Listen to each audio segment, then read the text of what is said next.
what I'd like to share today is a practice that, like some of the other practices I've shared with you, I've used for well over 35 years, and it's helped me find balance. It's a meditative practice, but it's not sort of your traditional mantra type meditative practice. It's more about bringing awareness to the body. So let me share it with you. First of all, I find a comfortable place I can sit with my feet flat on the floor. I put my hands down onto my legs so that neither my hands nor my legs are crossed. I want to keep my hands down to my sides, resting on my legs, and I keep my feet flat upon the floor. And what I do is I bring my awareness to the bottom of my feet. I feel whatever's at the bottom of my feet. If I'm wearing socks and shoes, I feel the socks and the contours of the shoes. If my feet are sitting on carpet or grass, I feel that carpet, the tile, the grass, whatever it might be that's underneath my feet. I become aware of that feeling and keep my focus on the feeling of what's making contact at the bottom of my feet. And then I bring it to the top of my foot. Now, if I'm barefoot, I may not feel anything, or I might feel the breeze, or I might feel if I might even have a dog at my feet that is, playing at my feet. It's okay if that's the case. All I'm really trying to do is bring my awareness of feeling through my body. And then I'm going to bring that awareness up to my ankles, and then up through my knees and into my hips. And at this point, I'm probably feeling my shorts. I might be feeling my underwear. I'm going to be feeling the couch underneath me. I'm going to be feeling the chair underneath me. I'm going to be feeling as much as I can between the bottom of my feet and up to my hips. I then extend that feeling up from my hips into my waist, into my abdomen. At this point, I'll bring it into my shoulders, and I'll become aware of the feelings in my arms, the feelings all the way through my hands, and then back up through my neck and into my jawline and my head. So through this whole process, I want to keep the awareness from my feet and move that awareness up through my body to the top of my head. In all honesty, it usually takes me about 5 minutes to complete this exercise, not much longer. And the idea is to focus on the feeling in my body. My mind is going to want to run. It's going to want to think about things. It's going to go all of a sudden think about something at work, or maybe some relationship I have, or some problem disturbing me. And when that happens, I don't need to scold myself. I don't need to be upset with myself. All I need to do is bring my awareness back to my body. The idea is to focus my attention on the feeling of my body. Now, why do we do this? Well, first of all, it's a practice to sort of rein in the mind, to start to, our mind wants to jump from one thing to another thing to another thing. And we need some type of practice that helps us sort of discipline that jump so that we can extend our focus. Whatever it may be. It may be during this exercise, the focus is on the feeling inside of our body. But if you can start to practice this on a regular basis, you'll find that the exercise of focus will help you focus longer on other tasks as well. But the body and the feeling in the body gives us something to use as a practice tool. The second is that we want to identify tension in our body when it happens.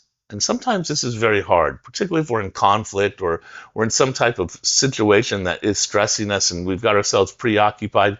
We may not even be aware that we're tightening up.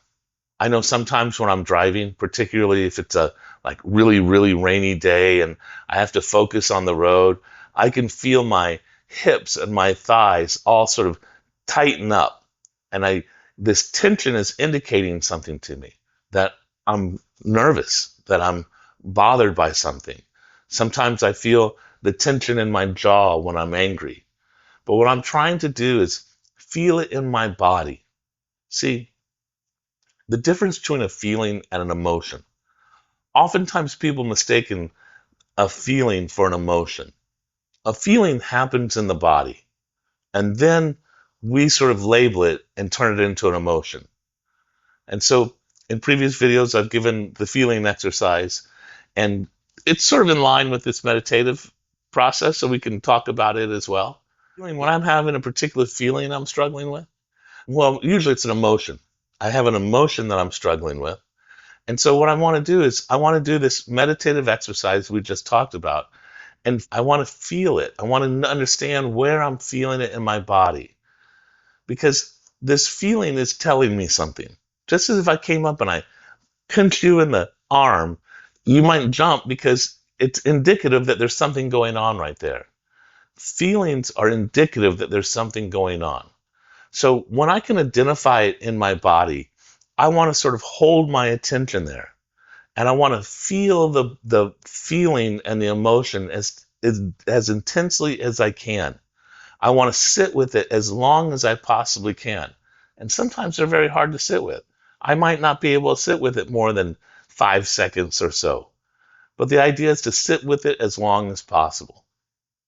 So I know that for me, the feeling of sadness or grief when I want to cry, oftentimes what happens, it starts somewhere like in my chest, mid back kind of area. And then as it sort of intensifies, I feel the feeling come up through the back of my head. And as it continues to intensify, I can start to feel it in my eyes. And then I may want to cry.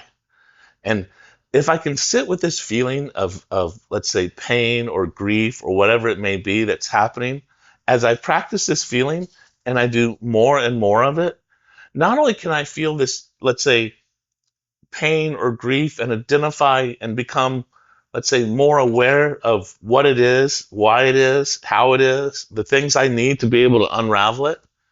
But what I've also found is that joy actually works the same way. When I have really, really great joy going on, I feel it in my chest and my mid back, and then it starts to come up through the back of my head. And oftentimes, when I'm truly feeling joyful, I want to cry. And I allow myself to cry. Feelings are important, and feelings are speaking to us. It's like a shortcut that we don't have to use our conscious mind when we start to become aware of these feelings and what they, let's say, have represented or what they may mean to us in an individual and personal way. As we start to understand this, as we start to, let's say, remove the emotion from it and just feel the feeling, then more responsive to when these feelings come. We can be more aware of what's going on in our environment and more aware of how we're reacting to it, which makes us better prepared to make better decisions on how to react to it and how to respond to it. So again, I've sort of given you 2 exercises here. One is just the meditative practice of becoming aware of the feelings in my body. And the second is when I have a particular emotion or feeling, I want to sit with that emotion and feeling that allows me to process the emotion better. Remember, we're all stuck in the matrix. It's your job to find your way out. I hope what we share helps.